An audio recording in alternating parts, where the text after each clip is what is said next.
You have to see that what we ultimately are concerned with are the kind of life we can lead, what kind of freedom that we have to lead the lives that we not only value, but we have reason to value.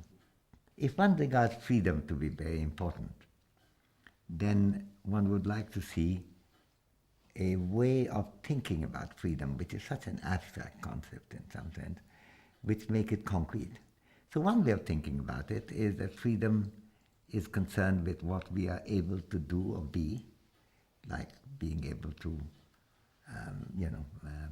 since I have had a leg operation, had to have metal knee, I have given the example to be able to walk around freely. It's quite important. The metal knee had done wonders for me, and so it's important. That kind of thing, to be able to read and write. Can we do that, read and write? Can I count? And can I take part in the life of the community? Can I appear in public without being ashamed because I don't have appropriate clothes to wear? And so on. So these are concerns that people have had for a long time. And similarly, can I be well nourished? Can I be in a state of good health? They're not strictly doing, but they're being in some sense.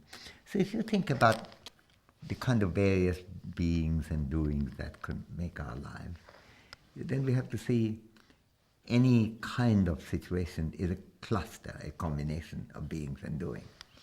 Now, capability is what are the alternative or different combinations of beings and doings that are within my command, which I can choose, that I could, do certain things that if I'm illiterate, then I do not have the ability to read. So any combination of functionings is the generic term for doings and being, any combination of functioning that happen to include reading would not be available to me if I were illiterate. But if I'm literate, it doesn't mean I have to constantly read. I might wish to go and watch Wimbledon or go for a run or do something else, listen to music rather than read. But the capability is, can I read if I wanted to? So it's the combination of functionings that are within my command, that the alternative combinations that are within my command, that defines a person's capability. And that's a good way of understanding freedom in terms of the opportunities that I actually have.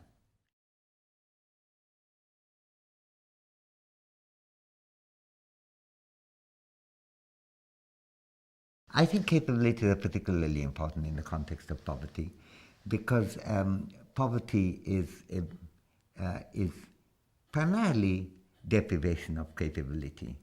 It may come in through in the form of low income. But the reason why we are worried about low income is because low income makes it hard for us to do the things that we would like to do or be the things like being well nourished that we would like to be. The functionings are deprived because of income lack. Income is not what we are ultimately concerned with. This is an old insight. Now, Adam Smith understood it very well, and in The Wealth of Nations has a whole discussion that the kind of levels of income at which in a country where everyone is poor, you would be fine. But if you were in a country where others are rich, it would not be fine, because his example was to appear in public without shame, to take part in the life of the community.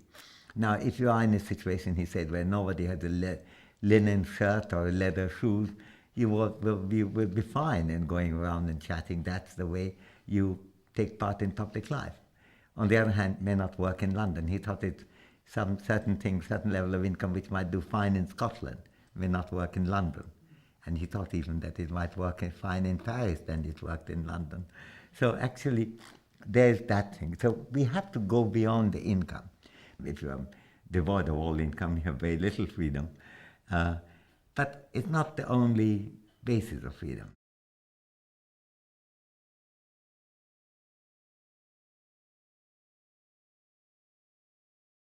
The kind of reason that leads to our lowness of income often makes it harder for us to convert income into good living.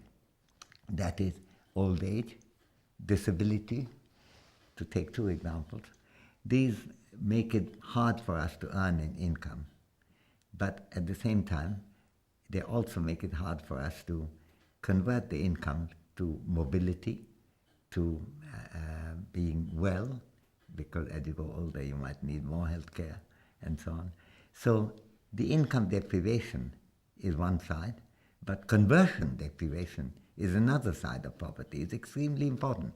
If you look at disabled families, then even though the percentage of disability in England may be, I don't know, whatever it is, 4 or 5%, about 18% of the families with low income come with disability. But then if you add how much extra income you need in order to overcome the disability, for the prosthesis, for the assistance, then the percentage of countries that fall below having that level of income is not 18 but 43%. So that big difference is conversion handicap. And so capability perspective gives a much better handle on understanding poverty, why it's not just the lowness of income, but also the reason for the lowness of income, which also generates the conversion handicap, which are a very important part of the understanding of poverty. And indeed remedying poverty. Poverty relief policies have to be not concerned only with income handicaps.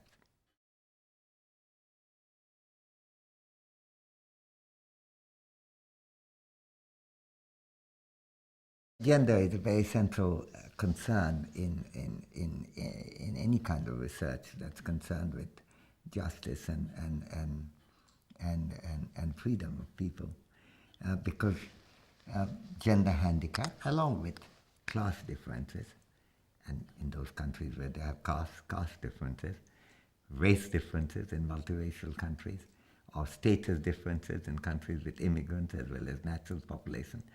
Along with them, gender difference is a major source of inequality in society. And you can't capture that very easily in income, because most of our measures of income are family income. How that income is distributed within the family is not part of the income statistics. That's part of the within family allocation. And the income way of understanding handicap will not work in the case of gender very easily. You have to look at what people are actually able to do. There may be schooling handicaps that girls might have. It's not a big factor here, but it's a very big factor in many countries in Africa, Asia, and even in Latin America, lots of it. And then you have to see whether people have the ability to read and write, to count, and to have the skill, the basic skills that in a modern society you do need. The ability to speak up, to be listened to, ability to have a voice in your family decisions.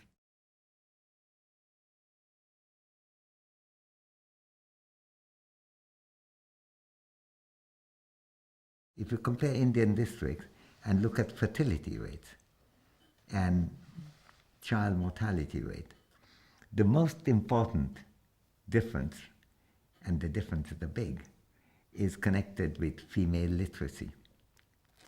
The second most important in the case of fertility is female employment opportunity, gainful employment, not hard work within the family, not being paid or not being appreciated, but you know what we call quote unquote gainful employment.